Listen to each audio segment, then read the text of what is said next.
Hi guys, this is Ian. If it's your first time on the channel, this is a channel which looks at financial concepts, financial companies, and money in general. So appreciate you stopping by. This is obviously an entertainment service and not proper financial advice. Please do your own work, but really appreciate any comments you've got or observations. So today we're looking at Alibaba, ticker BABA, B-A-B-A. Fantastic, well-known company, much discussed on the internet, on Twitter in particular. It's discussed on YouTube, and I myself looked at BABA a few weeks ago, but only in the guise of why Charlie Munger, Warren Buffett's number 2, was selling about 50% of his holding of BABA. So today is a slightly deeper dive into the actual fundamentals of BABA. So BABA, why should it draw our attention? Well, it's an enormous company. It's founded in 1999 by Jack Ma, and it's a Chinese powerhouse, often described as a Chinese Amazon. It's involved in B2C, business to consumer, B2B, business to business. It's involved in entertainment. It has a kind of eBay kind of feature to it. It's owning of companies or certainly pieces of companies abroad, such as in Turkey. So it's a conglomerate, and it's also getting much more into cloud. So I suppose the first point about Alibaba is, and this is kind of a fact, that it's been a dreadful investment for anyone who bought it on its American IPO or American launch, which was in 2014. As you can see on the chart, it would have been a dreadful investment had you bought it when it came out and held it till now, because all of your gains, unfortunately, would have been vanished away by a very, very tricky spell in the market. So 2014, it was just under $90. Admittedly, it had a fantastic run. It went up 250% over the next few years, climbed about $220. So towards the end of October in 2020, it was trading for around $300 a share. So it had been a really good investment. But unfortunately, it's had an appalling run of late, and it closed around $73 recently per share. So had you bought and held, you'd have had a really bad run.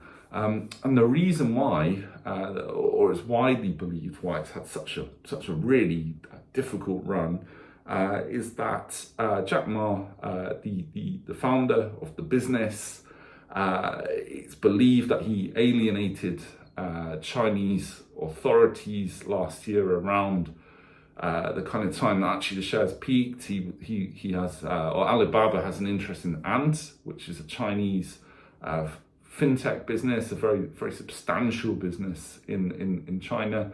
Ma was looking to pursue an IPO of the business. There was said to be some disagreements with Beijing. Of course, these things is very little really known, but that was the perception. He wasn't seen for several weeks, and Alibaba has had a horrid run of late.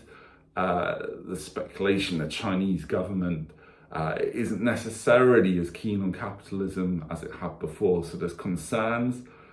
There's also, when there's trouble, more trouble kind of comes at once. People get more skeptical, and there was a concern that perhaps it would be delisted at some point.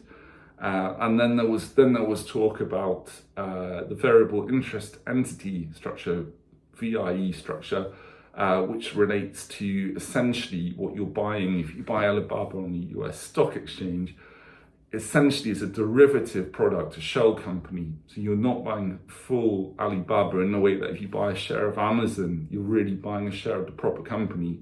In Alibaba, it's more of a derivative structure. Now, this has never seemed to bother anyone on the run up from $90 in 2014 to $300 in 2020. It didn't seem to be a concern. I certainly didn't see it written much, didn't see it talked about much. Now it's had a really horrid run. Suddenly it's a massive concern. Everybody's talking about Baba's VIE, not just them, but different Chinese businesses on the stock exchange. So you have to weigh for yourself if that's a problem for you.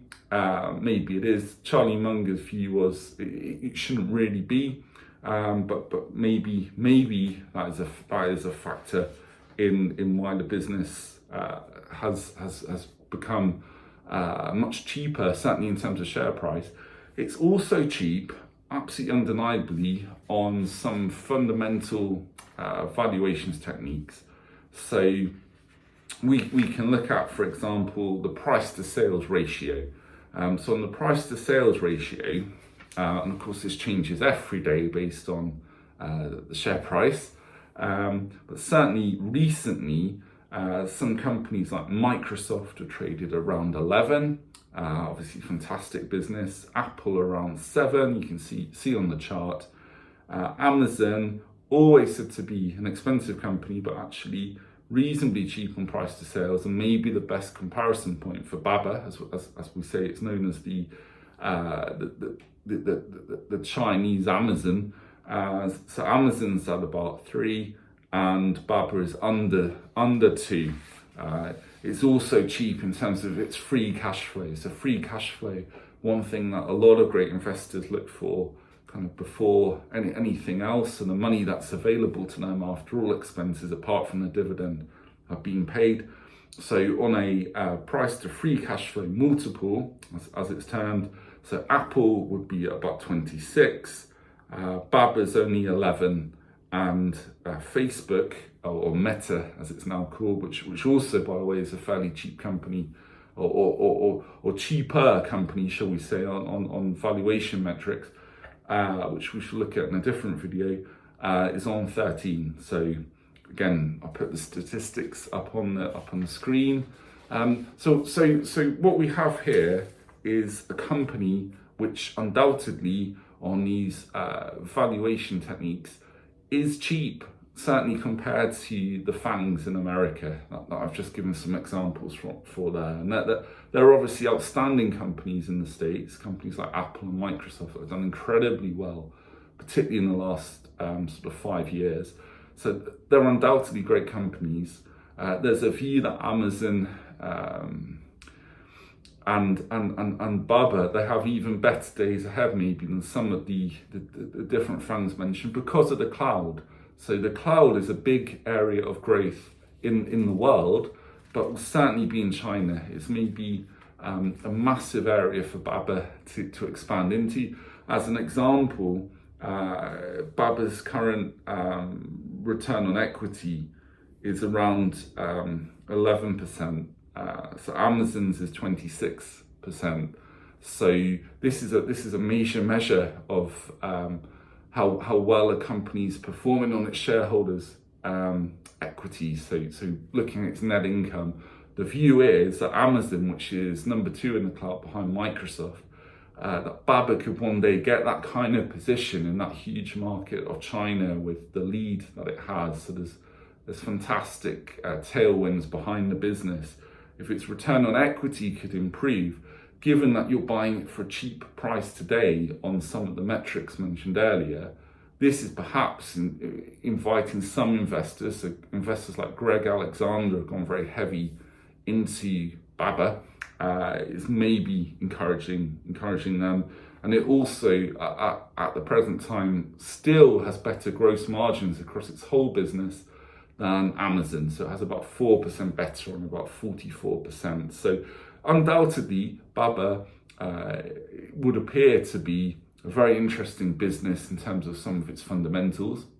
It would appear to have a chance to do a lot better in the future, and it would appear to be very, very, very cheap. But the concern would be, where is the business going to be in 5 years? Can you predict what will happen with some of those political risks? And if you're confident you can, it would appear to be cheap. But if you don't feel that you can predict those macro factors, then it's maybe more tricky analysis. So guys, none of that was financial advice. It's just a bit of fun, I guess. But really appreciate you stopping by. Please like and comment, and keep in touch for future videos. Have a good day, guys.